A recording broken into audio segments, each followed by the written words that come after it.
Olá, sou Kennedy Costa, iridostomatologista, terapeuta corporal e hipnoterapeuta master. Trabalho com terapias naturais há mais de 30 anos. Hoje nós iremos falar sobre como aprender mais estudando menos, parte 2. No programa anterior, nós tivemos a parte 1 e no próximo programa teremos a parte número 3, onde iremos concluir esse assunto que é muito importante para todos nós que precisamos desenvolver a nossa mente e ser mais práticos nas nossas tarefas do dia a dia e preservar a nossa saúde mental e corporal. No programa anterior, nós falamos muito sobre o cérebro, como ele funciona, sobre o córtex cerebral, que é dividido em várias áreas específicas para várias funções que o nosso corpo precisa e que a nossa mente também precisa. Vimos que é importante desenvolvermos as nossas habilidades cognitivas, fazer exercícios para melhorar a nossa performance e o que ficou bem claro é que para aprender mais, nós precisamos efetivamente potencializar o nosso aprendizado. Falamos de algumas ciências que são utilizadas com esse objetivo de aprimorar a nossa mente e que também, consequentemente, rejuvenescem o nosso cérebro. Isso é o que é importante. Precisamos estar sempre renovando o nosso corpo, renovando o nosso cérebro, renovando as nossas ideias, para que não tenhamos os problemas que geralmente aparecem na velhice. E isso é possível, sim. Rejuvenescer, se tornar velho, mas jovem, com o corpo saudável, com o cérebro turbinado e uma mente reprogramada para viver bem, para viver feliz e, consequentemente, dar conta das tarefas do dia a dia com maestria, com perfeição, com desenvoltura. Aprendendo corretamente, nós iremos fazer as coisas com mais agilidade, com mais velocidade e com mais qualidade. Com certeza é isso que você que está me vendo agora deseja e é isso que nós queremos mostrar para vocês durante a nossa programação. Não só de hoje, mas de vários outros programas que ainda virão. Nós lançamos mãos de recursos científicos. Falamos aqui sobre a longevidade cerebral, como fazer, demos algumas dicas de como fazer o cérebro ir mais longe, e hoje nós iremos detalhar um pouco sobre isso, apresentando nutrientes e alimentos que contribuirão para isso. Na última etapa, que será no programa que vem, na próxima terça-feira, nós iremos entrar realmente nas dicas que nosso cérebro precisa, aquelas dicas que nós precisamos para, de fato, encurtarmos o tempo de estudo e aprendermos muito mais. Esses detalhes ficarão para o próximo programa. Inclusive, nós iremos falar sobre o hardware, que é o cérebro, e o software, que são os programas que nós deveremos utilizar para desempenhar bem esse processo de aprendizagem. Lembremos do que nós falamos ontem. Isso é um processo que requer esforço, que requer exercícios. Então, muito bem, falamos de neurociência, que é o estudo do cérebro, é a ciência que estuda o cérebro, autoprogramação mental, que pode ser com ou sem a hipnoterapia clínica. Falamos sobre a neuróbica, que é a ciência que estuda os exercícios cerebrais. Lembra que nós mostramos uma imagem de um cérebro malhando? Aquilo foi no sentido figurado. Esses exercícios cerebrais são feitos a partir dos nossos cinco sentidos. E isso vai ajudar muito no processo de aprendizado. Lembrando que a emoção, em todos os processos de nossa vida, inclusive no processo de aprendizado, também contribuirá para que nós aprendamos mais e gravemos em nossa mente subconsciente aqueles programas mais adequados para alcançarmos os nossos objetivos. Então, eu quero falar para vocês hoje sobre alguns hormônios que precisam estar em equilíbrio no nosso corpo para que tenhamos um cérebro saudável. Precisamos dormir bem, precisamos nos exercitar, ter uma boa alimentação e, conhecendo os nutrientes que precisamos e os alimentos que contêm esses nutrientes, isso com certeza contribuirá para a nossa performance cerebral e, consequentemente, vai ajudar a melhorar o nosso aprendizado, a nossa capacidade de raciocinar, de pensar, de perceber, será aumentada dessa forma. E vamos então começando aqui falando sobre a melatonina. Eu quero apenas mostrar aqui a foto da glândula pineal, que é a glândula responsável pela produção desse hormônio, que vai contribuir para que tenhamos um sono saudável, um sono perfeito.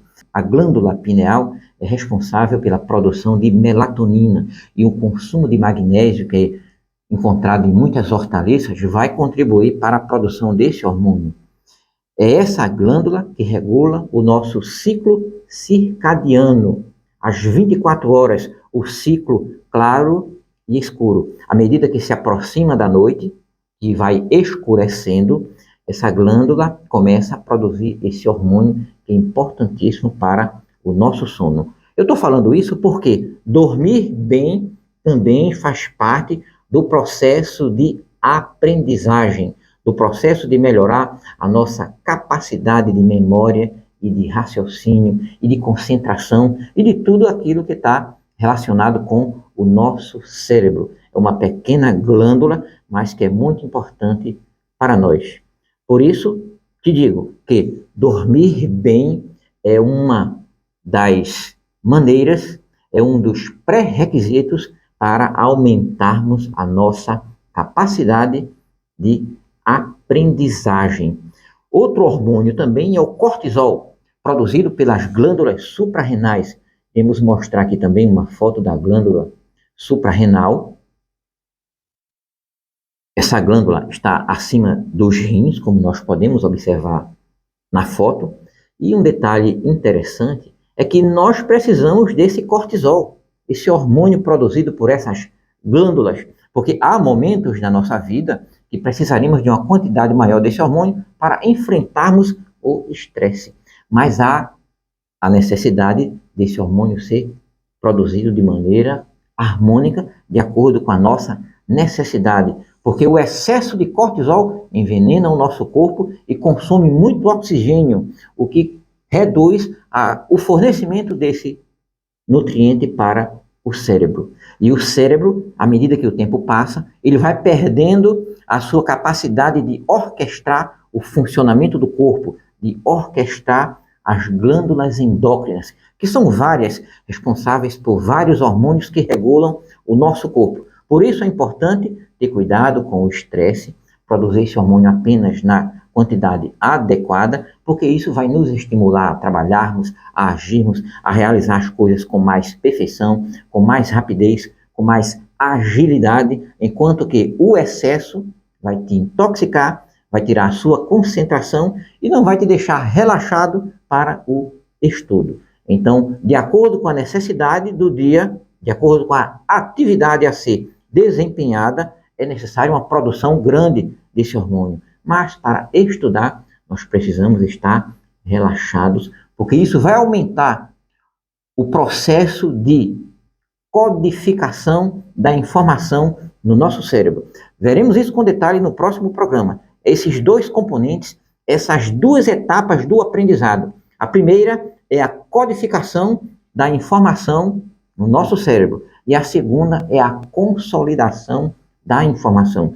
Tudo isso requer um tempo para que o cérebro trabalhe, exercícios para que ele se fortaleça, pois, como eu já disse antes, nada cai do céu. É necessário esforço, determinação e foco para desenvolver essa habilidade que vai tornar o nosso cérebro muito mais rápido, muito mais turbinado, muito mais potente e as nossas capacidades cognitivas estarão preservadas e serão harmônicas. E isso vai evitar o nosso envelhecimento precoce e, consequentemente, vai contribuir para que você tenha uma velhice rejuvenescendo, se tornando mais saudável e muito mais experiente, Qual seria a diferença de um idoso para uma pessoa jovem com relação ao cérebro?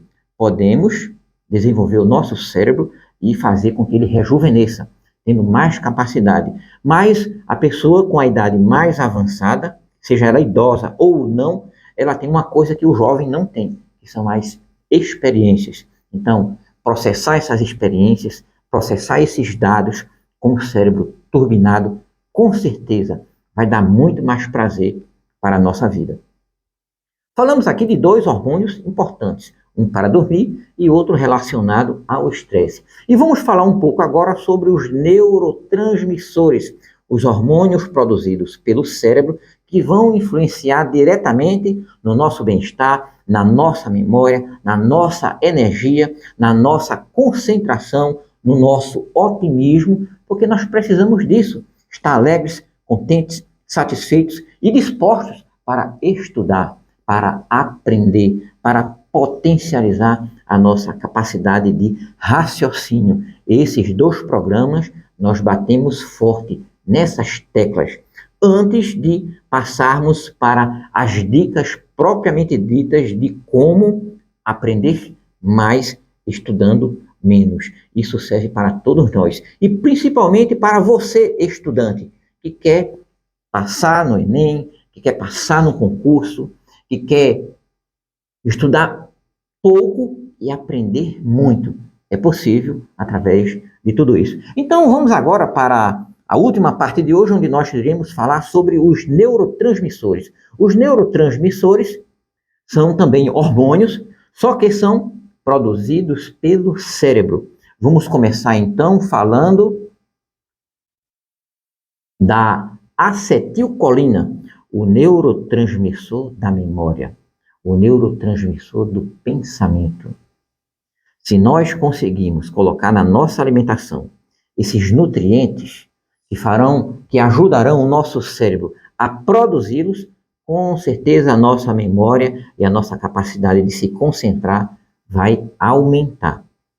Então nós precisamos de ácido pantotênico, que é a vitamina B5, a vitamina C e a colina. Essas três substâncias, sendo fornecidas ao nosso cérebro, ele irá fabricar o hormônio neurotransmissor chamado de acetilcolina. Os alimentos mais ricos em colina são a lecitina de soja, germe de trigo, a gema do ovo, o amendoim. Então é só colocar esses alimentos na nossa alimentação. O ácido pantotênico nós iremos encontrar nos cereais integrais. E a vitamina C no caju, na laranja, na acerola.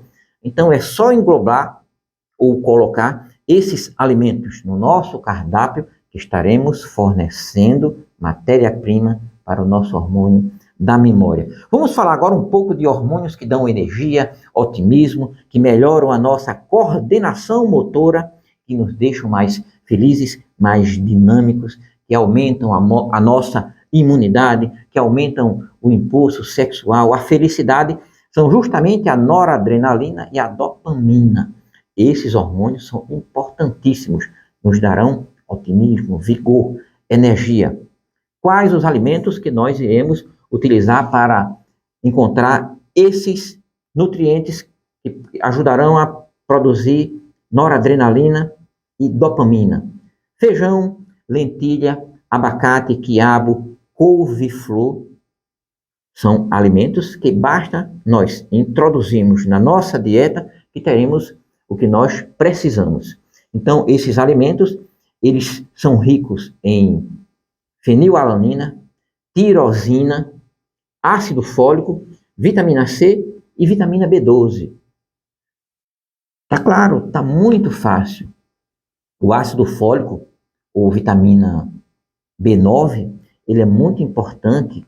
Inclusive, a gente escuta falar primeiramente dele quando uma mulher está grávida, porque uma boa concentração de ácido fólico na dieta contribuirá para evitar problemas neurais no cérebro da criança que está sendo formada, do feto, do embrião. Mas o adulto fazendo uso do ácido fólico, com certeza terá grandes benefícios, porque ele vai nos ajudar a se livrar de problemas, Inclusive, problemas cardíacos também são evitados com o uso do ácido fólico. Quando eu falo em problemas cardíacos, isso significa que se sua circulação não está normal, se seu sangue não está circulando bem, haverá também um fornecimento de oxigênio para o seu cérebro com deficiência.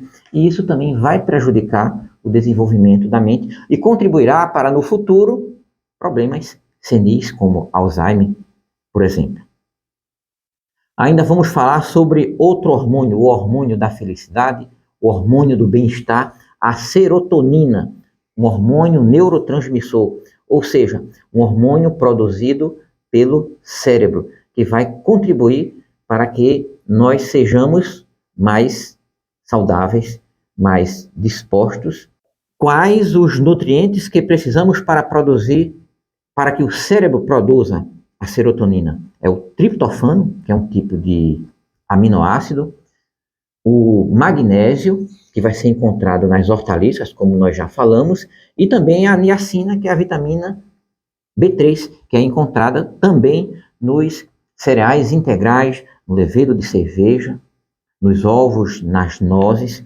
Então aqui nós podemos observar que, tendo uma boa nutrição cerebral, nós teremos a mente apta para aprender mais.